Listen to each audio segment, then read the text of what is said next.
The moving truck in my driveway was the first sign something was terribly wrong.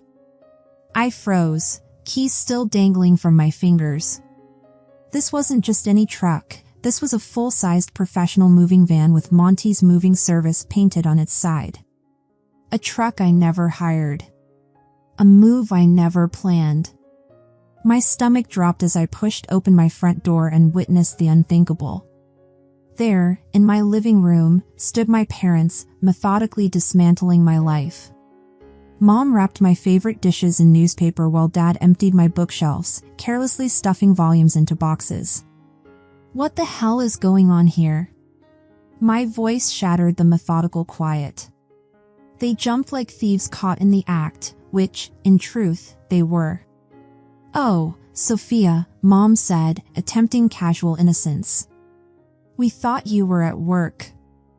I'm Sophia, 35, deputy CEO at a sports nutrition company. 13 years of relentless work, skipped vacations, and 70-hour weeks led me here. 3 years ago, I finally made deputy CEO. 2 years ago, I bought my dream home, 4 bedrooms, granite countertops, a backyard sanctuary where morning coffee tastes like victory. But according to my family, none of that matters because I don't have a husband or children. The "when are you settling down" questions began the moment I turned 30. Family gatherings became interrogations, with aunts cornering me at weddings, voices dripping with honeyed concern. "Your clock is ticking, Sophia." Clock. As if I'm some kind of bomb that needs a man to defuse me. At my cousin's wedding last year, Aunt Charlotte gripped my arm during the reception, her fingernails leaving crescent moons in my skin. "It's not too late to freeze your eggs," she whispered urgently, champagne heavy on her breath. The surrounding conversation hushed as everyone waited for my response. I smiled tightly and asked about her garden, but inside, something hardened. Here's what they refused to understand: I'm not broken. I'm not some tragic figure sobbing into ice cream about my empty womb. I'm living precisely the life I've chosen. My work challenges me. My financial independence grants me freedom. I've found peace that eluded me when I tried conforming to others' expectations. But explaining this to people who measure a woman's worth by her wedding ring? Impossible. My brother Marcus is 28. Last year, he married Celeste after dating for years. I genuinely felt happy watching them exchange vows. I even gave them $15,000 as a wedding gift, money representing months of my salary, sacrificed because I wanted to help them start right. The ceremony took place at our family church, where I'd endured countless sermons about sacrifice and putting others first. The reception downtown was perfect until the families started their usual performance. "Sophia, when are you going to settle down?" Aunt Charlotte asked, cornering me at the dessert table. "You're the only unmarried one left now." My mother joined in, champagne glass dangling between manicured fingers. "It's time you heard the sound of little feet in that big house of yours." I smiled and nodded, as always. Inside, I was calculating how many more hours until I could leave without seeming rude. These people treat my singlehood like a contagious disease, my contentment a personal insult to their choices. After the wedding, Marcus and Celeste moved into a studio apartment owned by our parents. Rent-free, mind you. Mom even asked me to help with utilities, so I've been covering their electric and gas bills monthly. I don't mind helping family. But sometimes I wonder if they see me as anything beyond an ATM, the perpetual bank account without a husband or kids to spend on. The first few months after the wedding seemed fine. Celeste would thank me for covering bills during our Sunday family dinners, ask about my work. I thought we were building something genuine. I should have noticed the way her eyes lingered on me when she thought I wasn't looking, calculating, assessing what else she might claim. Let me tell you about my house, because understanding what I almost lost illuminates everything that followed. I started working at 16, put myself through college, and spent 13 years climbing the corporate ladder. When I finally made Deputy CEO, I knew it was time for the home I'd dreamed of since childhood. House hunting consumed 6 months. I viewed dozens of properties, too small, too expensive, too far from work. Everyone said my requirements were unreasonable, but I refused to compromise. This was my forever home. When I found it, I knew immediately. For bedrooms, gorgeous kitchen with granite counters, a backyard perfect for morning coffee and evening wine. Safe neighborhood, close to work, everything I'd visualized. Signing those papers felt like crossing a finish line I'd been running toward my entire adult life. This was mine, bought with my money, my work, my sacrifices. Nobody could take that away from me. Or so I thought. I gave my parents a spare key when I first moved in. They'd helped with furniture, and it seemed natural for emergencies. They're my parents, after all. I trusted them completely. That trust nearly destroyed me. Our family holds Sunday dinners at Mom and Dad's, a tradition from childhood. We gather around the same oak table where Marcus and I once ate breakfast before school. Mom makes pot roast or chicken, and we catch up. Usually, it's pleasant enough. But lately, something had shifted. Celeste started making subtle comments during these dinners. Nothing obvious at first, just hints. She'd mention how cramped their studio felt, or how nice it must be to have so much space. She never said my name, but everyone knew her target. "It's so unfair," she said one Sunday, cutting her chicken with unnecessary force. "Single people get these big houses while married couples squeeze into tiny apartments." My parents nodded along like she was reciting profound wisdom. I pretended not to understand, but I recognized the strategy. She was planting seeds, setting something in motion that made my skin crawl. The thing is, their apartment isn't bad. It's small but free. They pay no rent or mortgage, just utilities that I help cover. Most young couples would consider it a blessing. But Celeste acted like they lived in squalor. I tried ignoring these comments initially. Family dynamics are complicated, and I didn't want to create drama over potential nothing.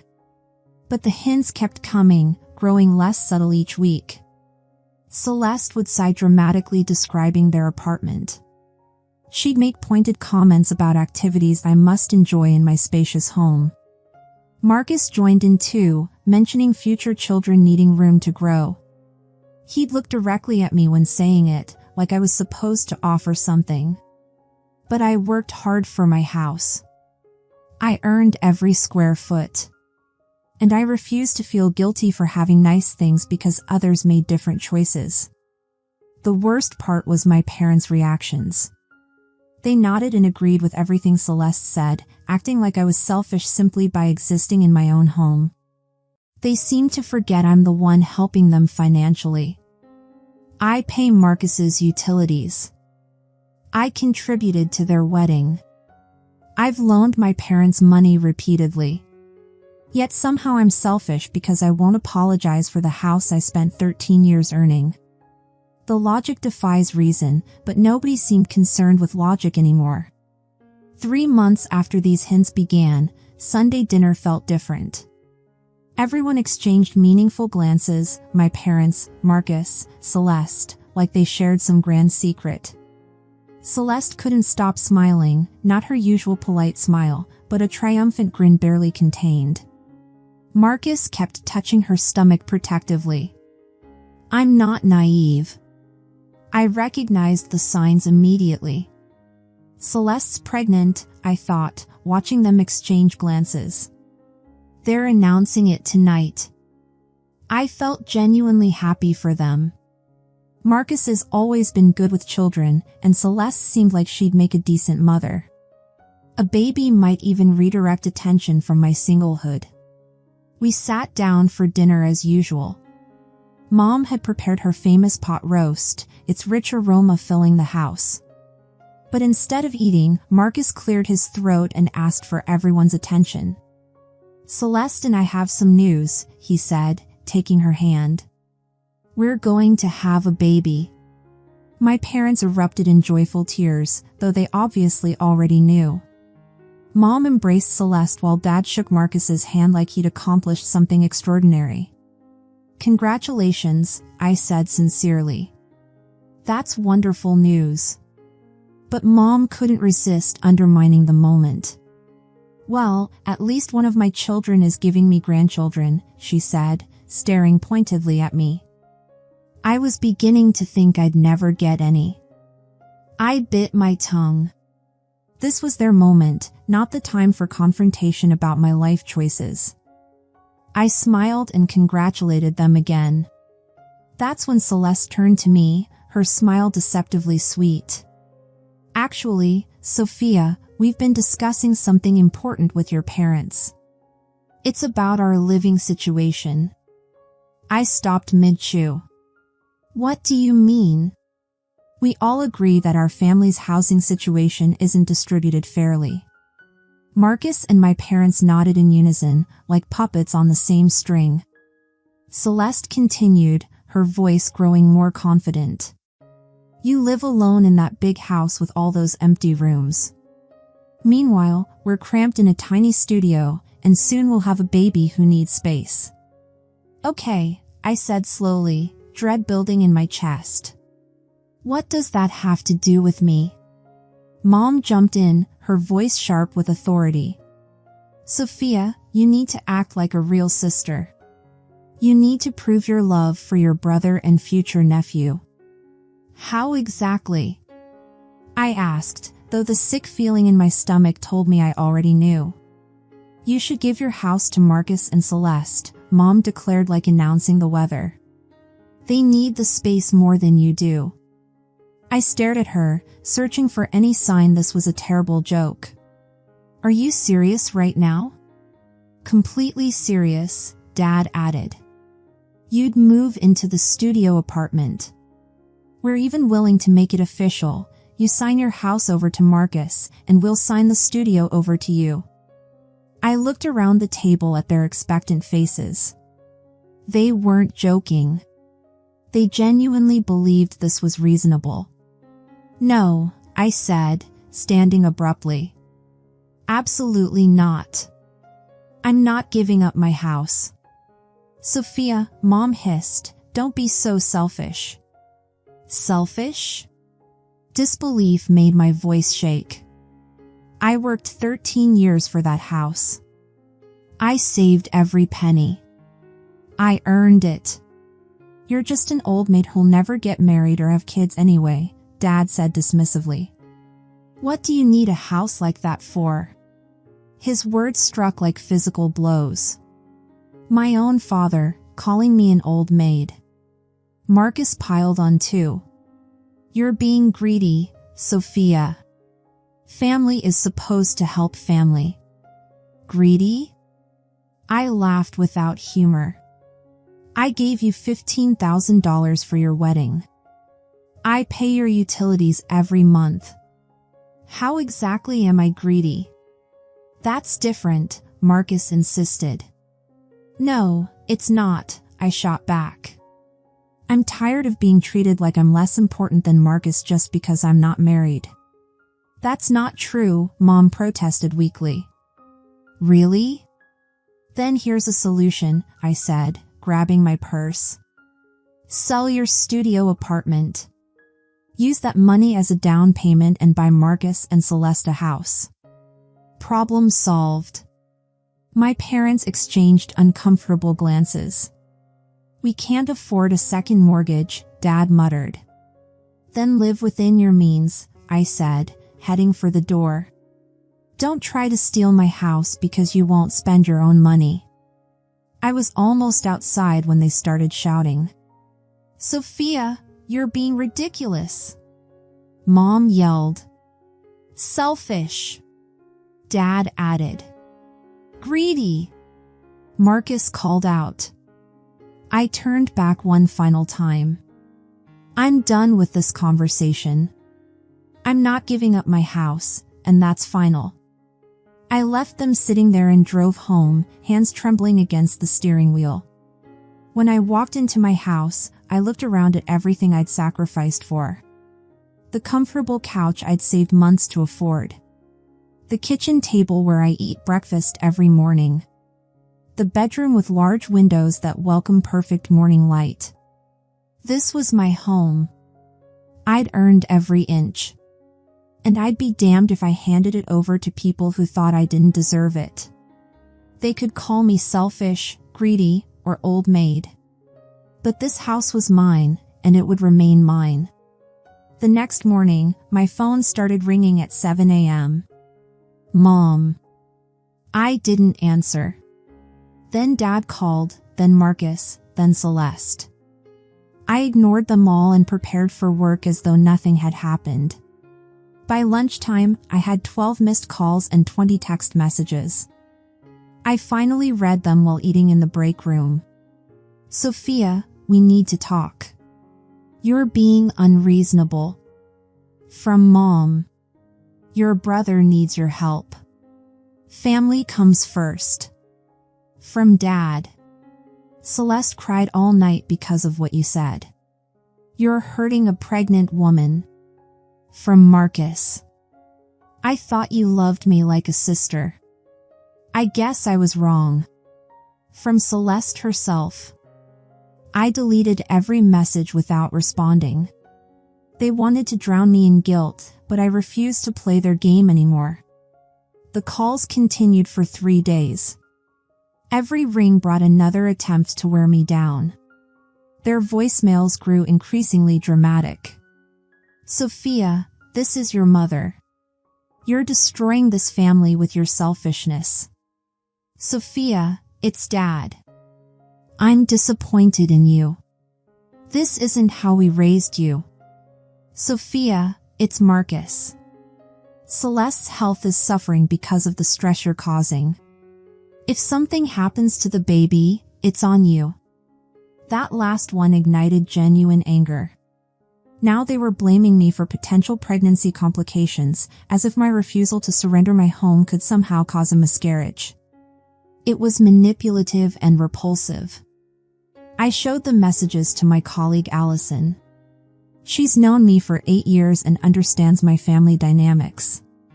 Are they serious? She asked, reading Marcus's text about the baby. They're actually trying to guilt trip you with that? Apparently, I sighed. According to them, I'm single-handedly destroying a pregnancy by not giving up my house. That's insane, Allison said firmly. None of this is your fault. I know, I replied, but hearing someone else say it brought unexpected relief. Their messages grew more creative as the week progressed. They sent articles about family loyalty and helping relatives. Mom sent Bible verses about loving your neighbor. Dad sent a story about a woman who gave her house to her sister.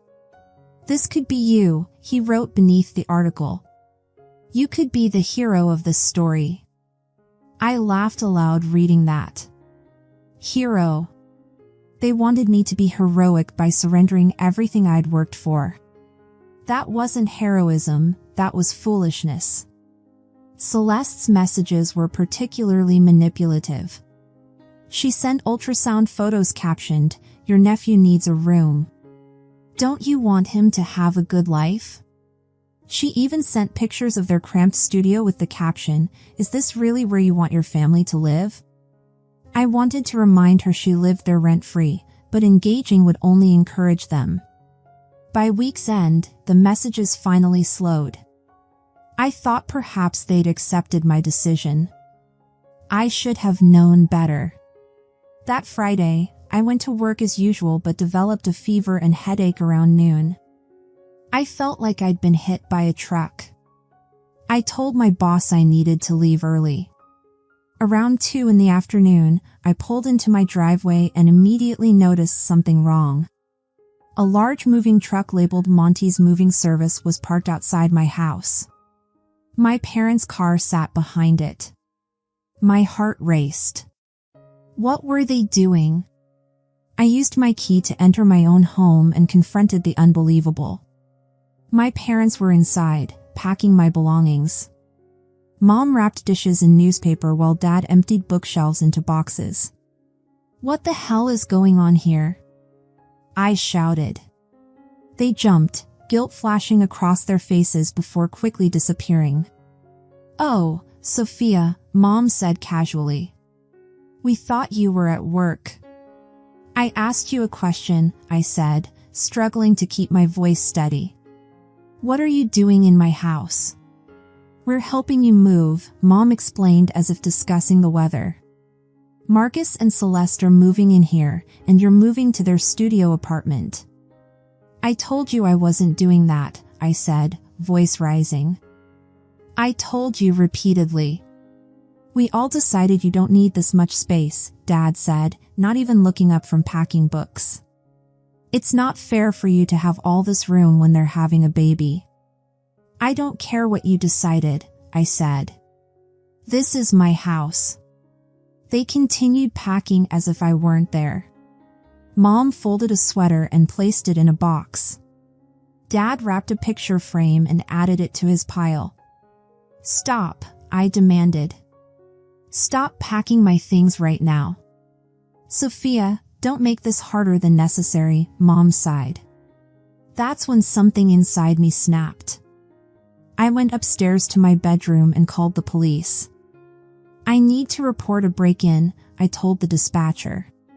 "People broke into my house and they're packing up my belongings." "Are you in immediate danger?" she asked. "No, but they're stealing my stuff and won't leave." "We'll send someone right away." The police arrived 5 minutes later. 2 officers came to the door, and I explained the situation. My parents tried passing it off as a misunderstanding. "Officer, this is our daughter," Dad said smoothly. "We're just helping her move." "Did she ask for your help?" the first officer questioned.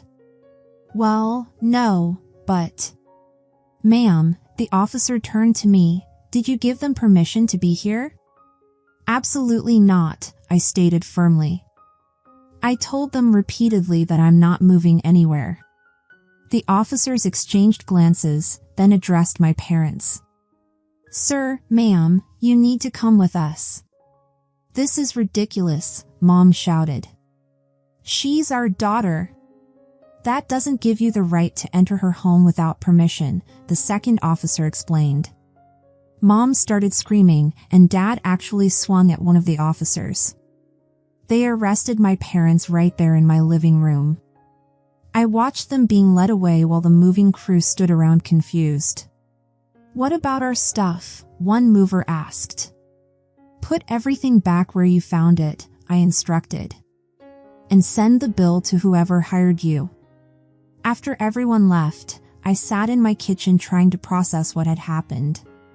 My own parents had broken into my house and attempted to force me out. They genuinely believed they could decide what was best for me and simply make it happen. 2 hours later, my phone rang. Mom, calling from the police station. "Sophia, you need to drop these charges," she demanded. "We're your parents. We were just trying to help." "No," I said quietly. "I'm done with all of you." "You can't be serious," she gasped. "I'm completely serious," I said, and hung up.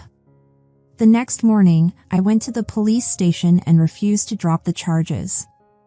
My parents could face the consequences of their actions. I was finished being their doormat. They made bail that evening. I expected immediate angry calls, but instead received one from my grandmother the following morning. She sounded exhausted. "Sophia, your parents are very upset," she said. "They can't believe you actually had them arrested." "They broke into my house, Grandma," I explained. "They were packing my belongings without permission." I know, she sighed. "And I told them you were right to keep your house. But calling the police on your own parents, that's serious business." What was I supposed to do? Ask them nicely to stop stealing my stuff? I don't know, she admitted. This whole situation is a mess. But you can't let it destroy your family. I didn't destroy anything, I said firmly. They did this themselves. After hanging up with Grandma, I heard nothing for 3 days. The silence was refreshing. No angry calls, no guilt-tripping texts, no demands for my house. Just peace. Then I received a letter in the mail. It was from my mother, written in her careful handwriting on fancy stationery. Sophia, it read, after much thought and discussion with your father and brother, we have decided to disown you. You are no longer our daughter. Your selfish actions have shown us that you care nothing for your family. You chose a house over your own flesh and blood. We will not contact you again, and we do not want you to contact us. It was signed former mother instead of love, Mom. I read it twice, then placed it on my kitchen table. I waited to feel devastated, hurt, or angry, but instead felt something unexpected, relief. Pure relief. They thought this letter would crush me. They imagined me weeping, begging them to reconsider. Instead, I felt liberated. I was finally free from their constant criticism, endless demands, and manipulation. The following weeks were the most peaceful I'd experienced in years. I went to work, returned to my quiet house, and did whatever I pleased. No Sunday dinners, no family drama, no one telling me I was selfish for living my own life. I heard through my grandmother that Marcus and Celeste still occupied the studio apartment. They're managing, she mentioned during one of our calls. The baby's due soon, and they're getting by. What about my parents? I asked. They're considering selling their house and the studio, Grandma explained. They want to use the money for 2 places, one for themselves and one for Marcus and Celeste. They could have done that from the beginning, I pointed out, instead of trying to steal my house. I think they just wanted to take advantage of you, Grandma admitted quietly. They didn't think you'd fight back. Well, they were wrong. I later discovered they'd been planning this for months. They'd convinced themselves I didn't deserve my house because I was single without children. They assumed I'd be too accommodating to refuse, too desperate to maintain family harmony. They were wrong on both counts. The irony is, they could have simply asked for help buying Marcus and Celeste a house. Had they approached respectfully, explained their situation, and requested assistance, I might have considered it.